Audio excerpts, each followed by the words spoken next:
Rasil TV. Untuk Islam yang satu.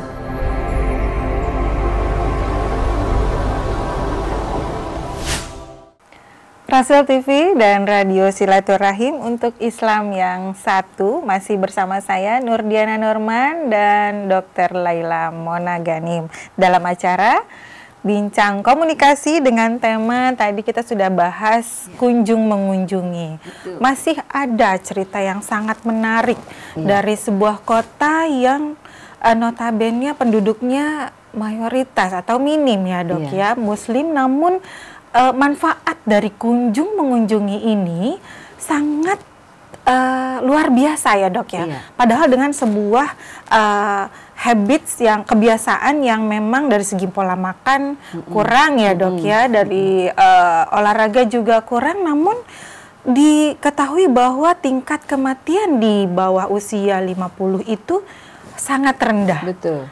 Kita ingin tahu bersama, saya juga ingin tahu. Mari dilanjutkan, dokter. Iya, Mbak Nana. Jadi ini ada satu masyarakat, ini non Muslim ya, masyarakat di Amerika, di kota Roseto, hampir 100% imigran dari Italia, begitu ya. Nah ini ceritanya ada jurnalis dari Amerika namanya Malcolm Gladwell. Dia itu ketemu sama temennya, dokter temennya itu gitu, yang kerjanya di wilayah tersebut. Terus akhirnya mereka mendiskusikan ada apa sih, kalau mau tahu tentang Roseto, masyarakat Roseto ini cukup banyak datanya di ini ya, di website ya. Jadi dia mengatakan bahwa hampir tidak pernah menemukan penduduk Roseto yang meninggal di usia muda, begitu. Dan ini, jadi mereka penasaran nih, kenapa ya kok sekarang kan kematian itu di usia muda untuk penyakit-penyakit stroke, penyakit jantung, gitu-gitu, itu tinggi gitu di usia muda bahkan gitu. Kalau dulu yang lebih tua, sekarang jadi turun gitu ya, di usia muda. Nah, di sana itu tidak terlalu banyak. Jadi penasaran ada apa nih gitu ya. Nah, lalu mereka jadi dari kedokteran dan dari sosiologi itu mereka melakukan penelitian dan mereka mengecek sampel darah, kemudian juga catatan kematian, kemudian dipelajari juga pola makan, kemudian pola makan dan minum mereka dan kegiatan-kegiatan mereka. Nah, temuannya adalah di Roseto itu usia 50 tahun itu tidak sangat sedikit atau sangat jarang di bawah usia 50 yang meninggal karena serangan jantung atau tanda-tanda penyakit jantung, kemudian penyakit luka lambung, tidak ada kasus bunuh diri, kemudian tidak ada penyalahgunaan alkohol, kemudian kecanduan obat terlarang, kemudian hampir tidak seorang pun yang hidup di bawah garis kemiskinan. Jadi kondisi sosial dan kondisi kesehatan dari mereka itu cukup baik begitu. Lalu mereka mengecek, penasaran apa ya, dilihat nih, oh kali makanannya sehat gitu ya. Ternyata asumsi makanan sehat itu keliru. Warga Roseto itu memasak makanan dengan lemak babi, bukan dengan lemak zaitun ya, minyak zaitun yang biasanya digunakan oleh masyarakat Italia yang di daerahnya. Kemudian juga mereka makan pizza, kemudian juga dengan lempengan tebal ditambah sosis, kemudian daging, pepperoni, salami, ham, telur, juga nanti ditambah dengan kudapan manis setiap hari. Jadi kalau dia dari makanan, enggak deh. Gitu. Tidak mendukung ya dok? Tidak mendukung. Syarat lemak, gula, karbohidrat tinggi gitu. Jadi terus dilihat lagi, oh kali olahraga nih gitu. Kali olahraga. Ternyata lari pagi dan jogging bukan kebiasaan dari mereka. Dan juga ya ada sih, bukannya nggak ada ya, ada 1-2 orang gitu. Tapi itu kan bukan merefleksikan kebiasaan gitu ya. Tidak mewakili. Tidak mewakili. Dan itu bisa jadi tidak konsisten juga gitu ya. Mereka juga cukup berkutat dengan masalah obesitas dan sulit sekali meninggalkan kebiasaan merokok berat. Jadi kalau dilihat dari itu juga tidak juga gitu ya. Lalu dilihat dari genetika, ternyata tidak juga begitu ya, catatan kesehatan mereka juga buruk. Nah, lalu kalau begitu bukan pola makan, bukan olahraga, bukan gen, bukan letak geografis juga gitu ya. Lalu mereka karena pertimbangan juga dilihat dari sosiologis juga, akhirnya mereka berpikir bisa jadi rahasianya itu mereka menemukan jawaban ini, mereka menyimpulkan jawabannya adalah karena warga dari Roseto itu saling berkunjung, mengunjungi satu sama lain. Lalu kalau ketemu orang berhenti terus ngobrol gitu ya sebentar, terus berbagi makanan satu sama lain, dan itu mereka lakukan terus-menerus gitu. Nah, ini satu kisah yang bisa jadi refleksi juga untuk kita begitu ya. Masya Allah ya dok ya, kalau misalnya kita melihat ke hadis pun, dalam satu hadis itu tebarkanlah salam dan berikanlah makanan. Dan efeknya luar biasa ya, sehat walaupun sebetulnya kebiasaan makannya pun jauh dari sehat. Dalam tanda kutip sangat tidak sehat ya dok ya, kalau tadi kita lihat gitu kan. Dan ini direfleksikan oleh masyarakat dan non-muslim. Nah, semoga juga ini menjadi refleksi buat kita semua ya, pemirsa Rasil TV dan pendengar Radio Silaturahim, juga saya khususnya gitu kan, untuk tentu kembali saja kalau kita makanan sehat, kemudian juga olahraga juga kita ngomong juga, Masya Allah ya dok ya, lebih kuat beribadahnya. Sebenarnya kita lihat dari sisi komunikasi gitu ya. Ternyata kunjung-mengunjung itu bisa jadi rasa peduli gitu ya, satu sama lain, sayang menyayangi. Kita jadi sayang sama orang tersebut, saling ngerti, saling tenggang rasa. Jadi oh gitu ya, dia itu kayak gini, kayak gitu ya, tahu gitu. Kalau enggak kan kita ekspektasi kita tuh terlalu jauh pada orang lain, padahal bisa jadi dia juga punya ekspektasi yang sama pada kita begitu. Kemudian juga mengurangi penyakit hati yang mendera. Jadi kalau ada ribut-ribut ya, terus dipertemukan, kayaknya akhirnya jadi lebih toleran gitu ya. Lebih cair. Iya, biasanya kan orang, udah deh males deh kan. Lebih yakin karena bertemu, lihat eye contact. Betul, eye contact, ada sentuhan ya. Jadi meluluhkan kebencian gitu. Jadi rasa benci, rasa iri, rasa dendam, rasa suuzon gitu makin berkurang. Jadi penyakit hati jadi luntur. Kemudian juga jiwanya jadi sehat gitu. Jadi tubuh dan jiwa yang sehat itu penting. Kunjungi itu bisa mendamaikan orang yang bertengkar. Masya Allah. Jadi yang tadinya ribut jadi makin dekat gitu. Lalu kalau kita ngelihat dari sisi biologis ya, ternyata mengunjungi itu menyehatkan fisik juga jiwa, karena kita berangkat ke orang lain gitu ya. Kemudian sel-sel dalam tubuh jadi positif gitu ya, karena kita bergerak. Dan itu juga membuang sel-sel yang negatif begitu. Masya Allah. Gitu. Jadi banyak sekali karena sel-sel positif makin tinggi, yang negatif makin tinggi, dan kita jadi sehat secara biologis. Gitu. Masya Allah ya, karena berangkat dari cinta tadi ya. Berangkat dengan berharap Allah mencintai, dicintai orang-orang yang mencintai Allah juga gitu kan ya. Jadi ini harus ada garis merahnya dengan cinta ya dok ya, mengunjungi dengan cinta. Tapi penting. Efeknya sehat. Sepertinya tidak sesimpel kata-kata mengunjungi. Betul. Menarik ya kalau kita lihat lagi bahwa ternyata semua ada di sini gitu. Semua ada di dalam kehidupan kita yang sederhana, yang baik, yang kita kita bisa lakukan dengan mengikuti buku-buku panduan kita gitu. Buku panduan Al-Quran dan hadis gitu ya. Kita bisa belajar banyak, menjalankannya. Luar biasa. Terus Mbak Nana, mari kita lihat. Tatap muka dari konteks komunikasi itu menimbulkan perubahan perilaku, tingkah laku dari orang yang kita ajak berkomunikasi. Gitu. Jadi kita langsung bisa memberikan respon yang baik ya ke orang tersebut. Atau misalnya ke orang tersebut kita menyampaikan sesuatu lalu orang tersebut paham, itu kita jadinya positif juga. Tapi kalau misalnya orang tersebut tidak paham, kita jadi tahu, oh bagaimana cara saya untuk mengambil langkah lain untuk membuat dia paham. Jadi interaksi tatap muka itu menimbulkan peningkatan pemahaman, kasih sayang, diri juga, evaluasi ya. diri, kreatif lagi cari pendekatan yang lain gitu ya. Terus kalau kita lihat dampak lain ya yang tadi kita sudah jelaskan. Dengan silaturahim kita mengenal satu sama yang lain. Itu ada dalam Quran surat Al-Hujurat ya. Kita kenal satu sama lain itu juga bisa gitu. Kemudian kasih sayang dan kerjasama bisa diwujudkan.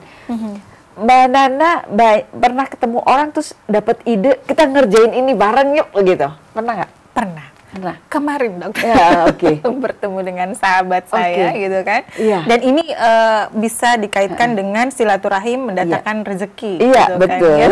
Betul. Jadi Banyak timbullah ide-ide, oh kita buka usaha ini ya, dengan brand ini ya, gitu. Berapa kita mulai kapan gitu kan, sudah menjelang Ramadan, mari kita siapkan. Nah, itu silaturahim betul-betul bukti bahwa silaturahim itu berkunjung, berpelukan, bersalaman, berdoa bersama agar itu disukseskan Allah gitu kan.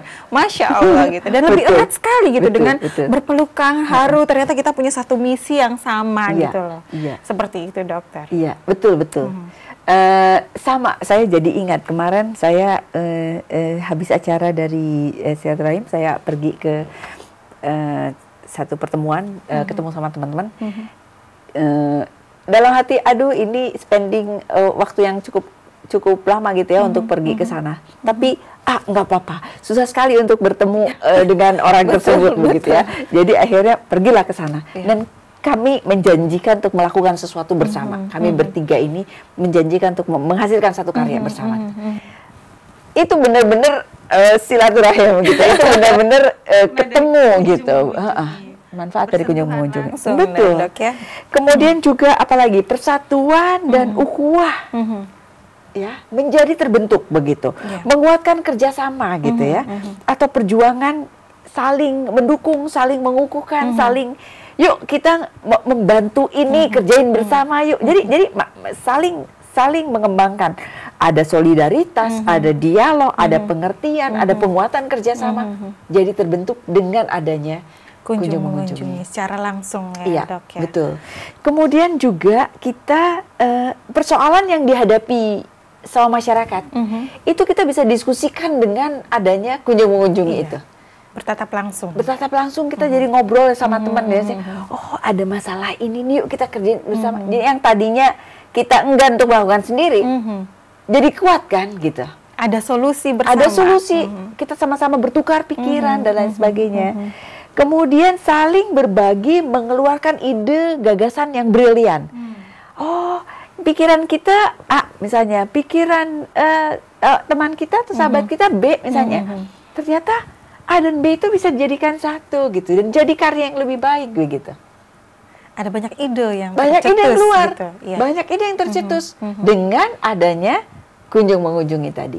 Kemudian juga banyak ilmu yang disebarkan karena kita jadi belajar dari orang lain tentang hal-hal yang kita temukan dari orang tersebut begitu.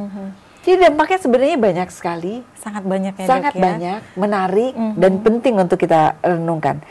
Lalu bagaimana dengan berkunjung pada orang sakit? Nah, itu bagaimana tuh, dok?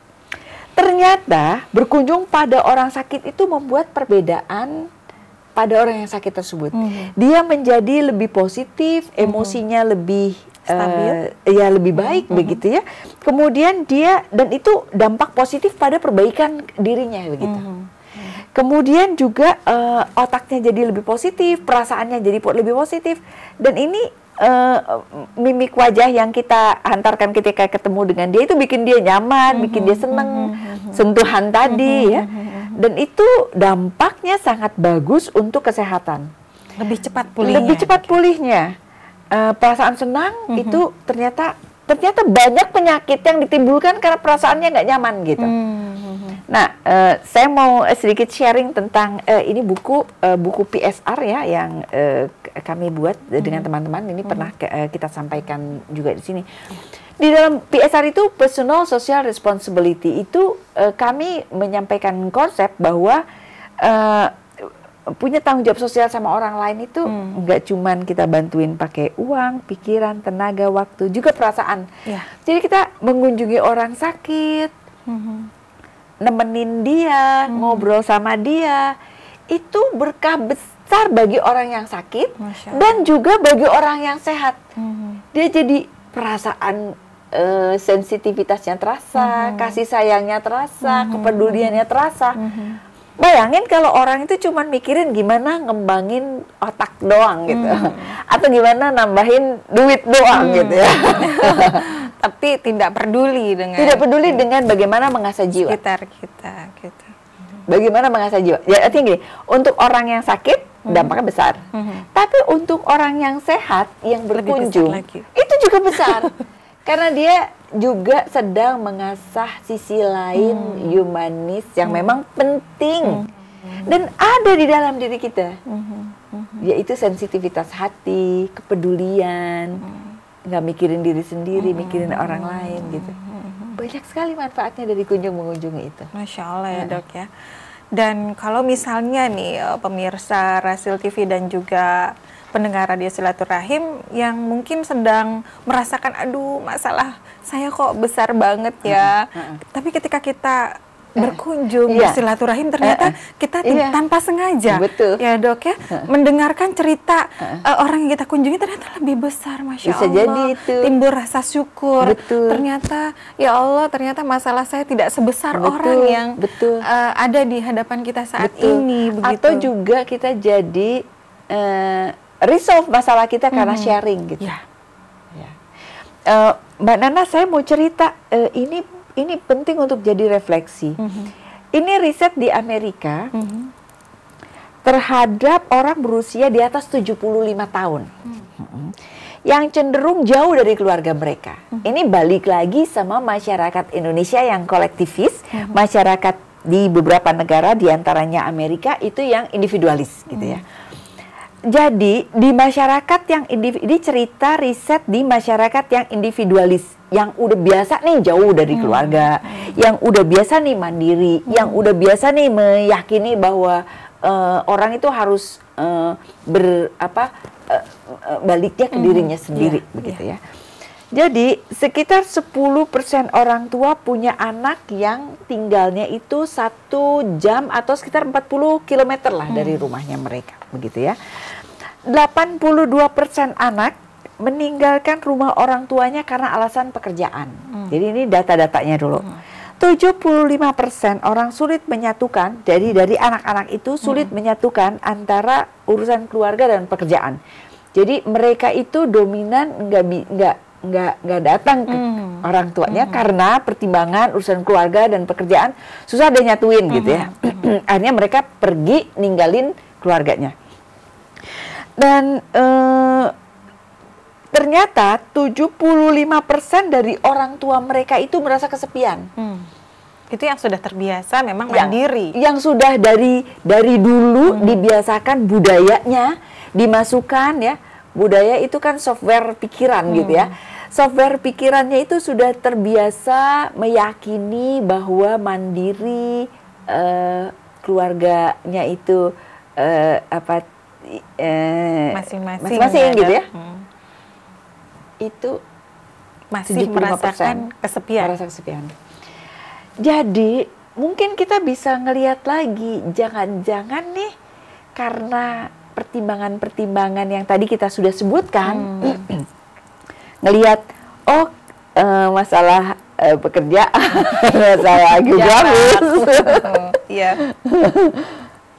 macet, traffic. Inilah yang bisa menjadi alasan gitu. Betul. Mungkin dengan ini kita jadi diingatkan kembali untuk ngelihat lagi di negara yang keyakinannya, yang budayanya individualis aja itu bilang 75% tuh ngerasa kesepian. Apalagi di masyarakat kita gitu yang biasa ririungan, yang biasa barengan gitu. Jadi ternyata mereka itu ya Semakin sering orang tua melihat anaknya berdampak pada perasaan mereka yang merasa terisolasi atau kesepian. Nah, jadi makin mereka sering ngelihat anaknya, ternyata makin bagus. Ketemu 1 kali sebulan atau kurang, cenderung 2 kali lipat merasa kesepian dibandingkan dengan ketemu anaknya setiap hari gitu. Masya Allah. Iya. Jadi perjumpaan dampaknya luar biasa. Ternyata kita bersyukur ya, kita extended family ya, kita keluarga besar, keluarga akrab, keluarga kolektivis gitu.